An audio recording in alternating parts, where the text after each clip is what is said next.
Assalamualaikum warahmatullahi wabarakatuh. Kali ini kelompok kami akan mempresentasikan penyimpangan terhadap Pancasila di lingkungan sekitar. Kelompok kami merupakan kelompok 6 yang anggotanya terdiri dari Deo Nurrahmadani, saya sendiri, Abdul Haris Afandi, Wina Ismawati, dan Fatimatu Zahro. Langsung saja, Pancasila merupakan suatu ideologi dan dasar negara Indonesia yang menjadi landasan dari segala keputusan bangsa dan mencerminkan kepribadian bangsa Indonesia. Dengan kata lain, Pancasila adalah dasar dalam mengatur pemerintahan negara Indonesia yang mengutamakan semua komponen di seluruh wilayah Indonesia. 3 tokoh yang berperan penting merumuskan Pancasila adalah Muhammad Yamin, Supomo, dan Soekarno.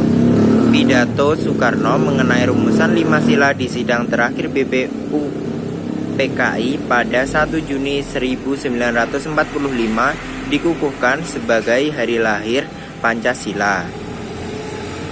Nah, fungsi Pancasila sendiri ada 6, yaitu Pancasila sebagai jiwa bangsa Indonesia, Pancasila sebagai kepribadian bangsa Indonesia, Pancasila sebagai sumber dari segala sumber hukum, Pancasila sebagai cita-cita dan tujuan bangsa Indonesia, Pancasila sebagai satu-satunya asas dalam kehidupan berbangsa dan bernegara, dan Pancasila sebagai perjanjian luhur.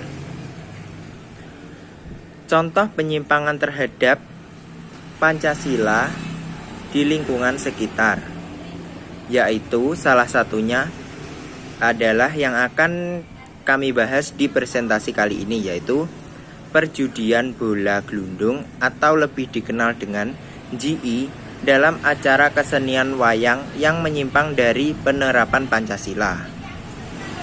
Perjudian JI, bentuk mengimplementasikan Pancasila. Pancasila juga digunakan sebagai alat pemersatu bangsa yang merasuk ke seluruh sendi-sendi kehidupan serta adat istiadat. Implementasi Pancasila yang baik akan menghasilkan keteraturan hidup serta kelestarian budaya bagus. Dalam adat suku Jawa, implementasi Pancasila sangat terlihat dalam kesenian wayang kulit. Dalam kesenian wayang kulit terlihat implementasi Pancasila, salah satunya adalah tidak membeda-bedakan teman dalam kelompok grup wayang kulit, menghargai budaya, mencintai budaya, dan melestarikan budaya. Permasalahan yang muncul, pada dasarnya acara wayang kulit digunakan untuk melestarikan budaya Indonesia agar yang ada tidak pernah luntur. Dalam kesenian wayang kulit juga mengandung sebuah makna atau ajaran yang baik. Namun, sekarang ini masyarakat menyalahgunakan momen pagelaran wayang kulit untuk ajang perjudian, bahkan sampai muncul tawuran. Ajang perjudian ini biasa dikenal sebagai istilah JI. Tidak dipungkiri biasanya orang yang melakukan JI adalah orang yang mabuk-mabukan sehingga kadang muncul kericuan hingga tawuran. Selanjutnya, bagaimana perjudian ini dilakukan? Permainan bola gelundung atau jiki ini bebas untuk segala aturan main, yaitu seperti untuk yang menang atau yang kalah. Tidak ada penghambatan untuk meninggalkan perjudian tersebut, dan untuk penaruhan uang yaitu tidak terbatas. Berapapun nominal uang yang dipasang, dan mereka mempunyai semboyan masang akeh entuk akeh. Artinya, bagi yang memasang taruhan yang banyak, maka akan memperoleh hasil yang banyak pula. Caranya dengan memasang uang ke nomor 1 sampai 12. Apabila salah satu nomor yang dipasang berketepatan dengan jatuhnya atau berhentinya bola tersebut, maka itu yang menang. Uang yang ditaruh tersebut berlipat ganda dari 5.000 menjadi 50.000, 10.000 menjadi 100.000, 100.000 sampai 1 juta, dan seterusnya. Lalu dampaknya yaitu faktor-faktor yang menjadi penyebab maraknya perjudian bola di kalangan masyarakat adalah faktor keinginan diri untuk mencoba, faktor situasional, faktor sosial, dan ekonomi, faktor persepsi tentang peluang kemenangan, dan faktor persepsi tentang keterampilan. Kemudian muncul dampak yang ditimbulkan dari bermain judi bola, yaitu rasa kecanduan dan sifat acuh tak acuh kepada lingkungan sekitar. Fenomena ini dampak dilematis di mana keberadaan bola gelundung atau jiki sebagai sumber permasalahan yang dianggap bertentangan dengan norma agama. Nah, cara untuk mengatasinya. 1. Dari segi mahasiswa. Dengan membekali diri agar tidak pernah ikut dalam perjudian tersebut, karena sangat membawa dampak yang buruk bagi diri sendiri, dan apabila melihat orang lain melakukannya, kita seharusnya menegur dengan halus.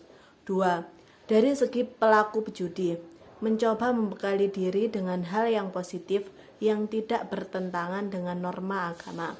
Selain itu, juga harus mempunyai pandangan bahwa perjudian itu merugikan. 3. Dari segi pemerintah, pemerintah seharusnya lebih ketat menangani permasalahan ini. Contohnya, dengan menutup perjudian jiki dan memberikan sanksi kepada pelaku agar jera dan tidak ditiru orang lain. Sudah terdapat dalam ayat-ayat Al-Quran. Contohnya dalam Quran surat Al-Maidah ayat 90, yang artinya, hai orang-orang yang beriman, sesungguhnya meminum khamar, berjudi, berkorban untuk berhala, mengundi nasib dengan panah adalah termasuk perbuatan syaitan. Maka jauhilah perbuatan-perbuatan itu agar kamu mendapat keberuntungan.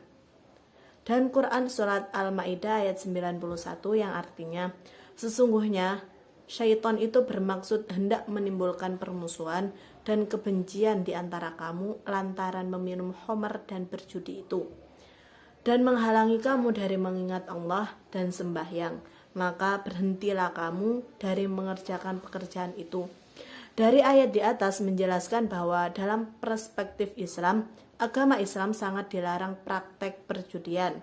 Selain dilarang oleh agama, perjudian juga sangat bertentangan dengan implementasi Pancasila. Sekian dari kelompok kami. Bila ada salah kata mohon dimaklumi. Wassalamualaikum warahmatullahi wabarakatuh.